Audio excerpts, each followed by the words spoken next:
So only like 22 more wins in a row for the Pistons to do the impossible. Go from the all-time longest losing streak to the all-time longest winning streak in 2 years. And that is what the Detroit Pistons are doing. The Detroit Pistons are on a 12-game winning streak. They are very, very good. And it's with pretty much the same team as they had 2 years ago. They just improved. They just got better. And that's one of those things when it comes to these young teams. There's no right way to build a team. You just have to have... The only thing that you seem to need is... like... You need a or an organization that knows what they're doing. And you need people around the organization that are going to trust the process. And we saw that with this Pistons roster, because if you guys don't know, a lot of the time they talk about needing vets. You talk about, the reason why the Thunder were able to, the reason why they were able to make that jump was because they had vets. Like, CP3 taught them the ropes, and the Pistons just kept going younger and younger and younger. And I mean, their logic of let's pick up the most talented player every single year. Like, they took from 2020 onwards, they picked who they believed was the most talented player. And I understand Killian Hayes sucked, but 2020 was a weird draft. They didn't have a real proper draft evaluation process. And look, everyone thought Killian Hayes was going to be good. Let's just be honest. Everyone thought Killian Hayes was going to be good. He was like, the way that he was playing, he was elite. Like, he was an American who grew up in the European system. Not necessarily an American, but he was like, I think his dad was American, grew up in the European system. There was a lot of reasons people were high on Killian Hayes, but this was always my opinion with Hayes when he went, and I was like, I think through all the draft process, I very specifically remember Theo Maledon that year, and I'm like, not knowing who I thought was better between him and Theo Maledon, and then considering how much Theo fell, I'm like, shit, maybe Killian Hayes isn't that guy.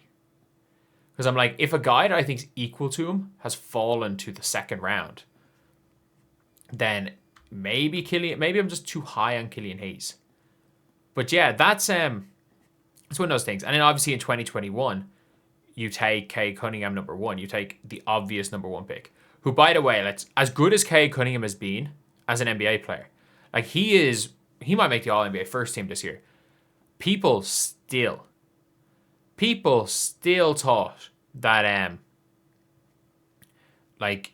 he was going to be better than he is right now. In 2022, you took Jaden Ivey, and in my opinion, Jaden Ivey was the highest upside player at that position. He was meant to go 4. Everyone thought he was going to Sacramento. They take Keegan Murray. He's available for you, even if he plays the same position as Cade. In 2023, you take Asar Thompson. There are question marks about him, not about the talent.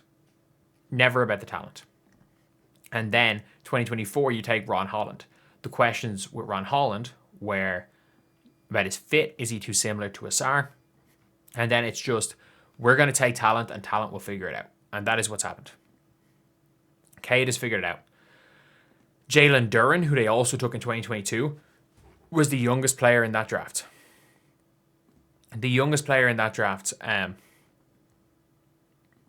And they took him with the hope that he would become what he has become.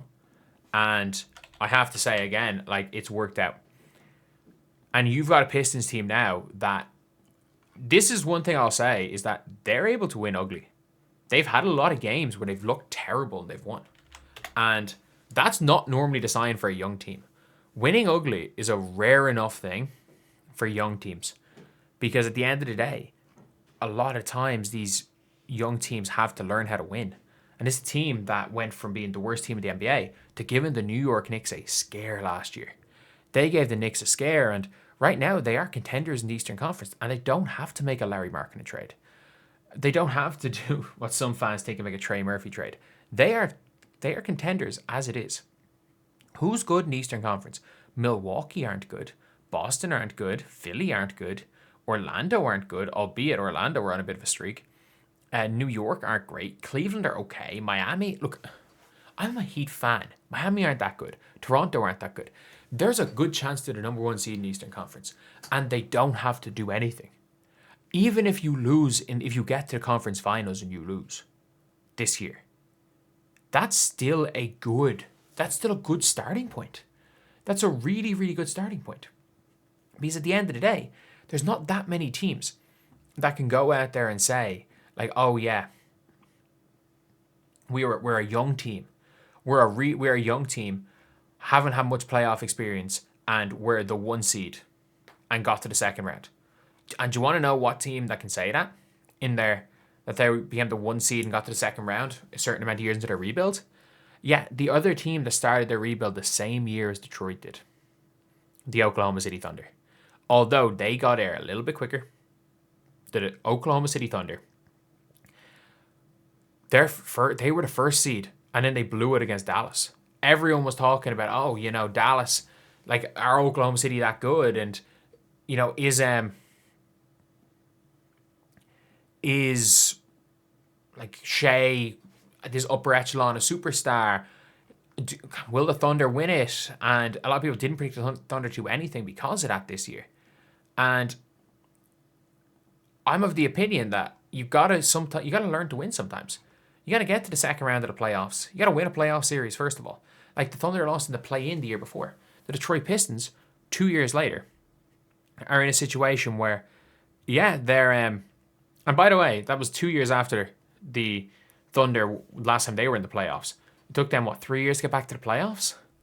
And Detroit, their rebuild has been longer, but you've got Cade, you've got Jalen Durant. You've got those two players. And even if you lose this year, make your move in the summer. Make your move in the summer, because every player's cost is more when teams are desperate. Almost all these mid-season deals, you have to spend more because teams are desperate. Teams are genuinely desperate. But it is it's a crazy one because, like, look, I know a few Pistons fans. Good old Pistons Jacob. Is he still making Pistons content? Is that man still making Pistons content?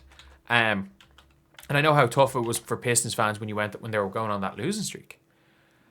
But looking right now at the Detroit Pistons, they are in a really good spot. Really, really good spot.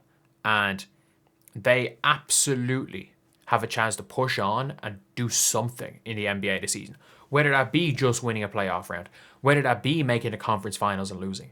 Because it's very rare that a team comes out of nowhere really and wins a championship. The Warriors are the only team I can think of. And the Warriors needed the Cavs to get completely hurt before they won a championship. The Suns got to the finals out of nowhere.